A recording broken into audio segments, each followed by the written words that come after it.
97.3 Citi FM. Relevant radio, always.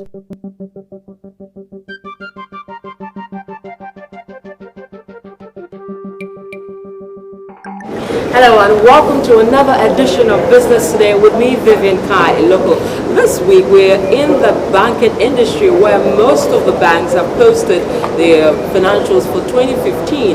A lot of them did not so well, while a few did a little bit well. But today we are with HFC Bank, the managing director of the bank. He will tell us the 2015 results, what they saw, what they expect, their projections, their challenges. It's been a tough economic year for a lot of banks for 2015. He will talk about that as well. My name is Vivian Kai Lokko. So let's go to the cracks of the matcha and let me introduce you to the managing director of HFC, Robert Hunte. Hello, welcome to Business Today. Hello, how are you? I'm fine. Now, 2015 was a challenging year for most of the banks because of the economic challenges. Inflation was high, the city didn't do so well. Externally, there were challenges, commodity prices, etc. What was the performance of HFC for 2015? Well, you know, we're just coming out of our AGM and we have published our results. And you would see in 2015 was not such a great year for our shareholders. I think in 2015 we posted a loss in the vicinity about 35 million CDs. So 2015 from a results perspective was not good, but 2015 also had some good things for us at HFC. What were the good things for you? Well, you know, 2015 allowed us to do a lot of cleaning up. 2015 for HFC was a year of introspection. 2015 was a year of putting a number of things that were not entirely right, starting the process of putting it right.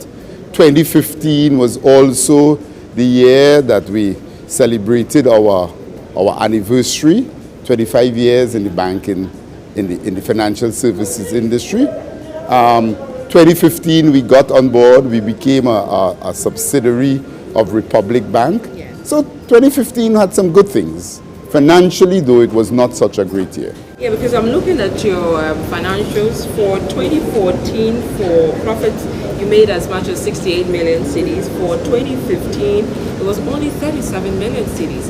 What led to these losses? Well, a big part of that, and if you look at the financials, you will see in 2015 financials, we are talking about 85 million CDs in provisions that the bank had to take, additional provisions. If you looked at last year, I mean, those were massive increase in that particular line. So in 2015, during the year 2015, there was a critical analysis of our loan portfolio. And there was also an enhanced in our computer operations. Those two factors resulted on unearthed a number of loans. When you critically look at our security, when you look at the number of loans that we had in the non-performing category, we had to increase that. And I think, if I remember correctly, figures somewhere in the vicinity of about 212 million CDs worth of loans were transferred. And when you move loans into non-performing, it has what is called a double whammy, or it has a double effect. One, you have to immediately freeze interest on those loans. So if I freeze interest, whereas before I was getting income, I'm now not getting any income. So think about $200 million worth of loans that I was bringing in 30% worth of income before, right? A third of 200 million is about 60, 65, 70 million in interest income that we were getting on the top. So immediately that stops. In addition, when a loan goes into non-performing, you have to assess the loan via international accounting standards as to the security that you have versus the exposure. And when you do that analysis, you add what is called provisionings. So when that analysis was done on some of these loans, it recognized that we had to increase our level of provisioning. So by virtue of those loans transferring, it stops the interest from on top. and it also increased the provisioning at the bottom. The net effect is what caused us to show that loss. But how long have these loans been piling up? Well, I am about going forward.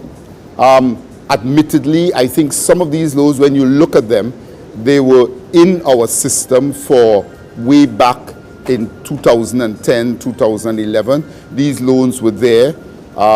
These loans were not, because of the computer system that we have now upgraded, these loans were not, in some cases, identified. And in some cases, the level of provisioning against those loans were not what we considered to be adequate. Having now critically looked at them, and as you know, in 2015, the banking industry, the central bank also did a more critical analysis, forced the banks to do a more critical analysis of their loan portfolio. I must say, when we got that report from Central Bank, which came after we did what we had to do in 2015, I think the report did not show much difference between what they were recommending that we did and what we did on our own. So we are now fully compliant with all of Central Bank guidelines, international accounting guidelines, and was all part of the cleaning up process. So I am not about trying to pass blame. Clearly in the past, and we did say it, some of our provisioning levels were not as aggressive as it should have been, and we have corrected that.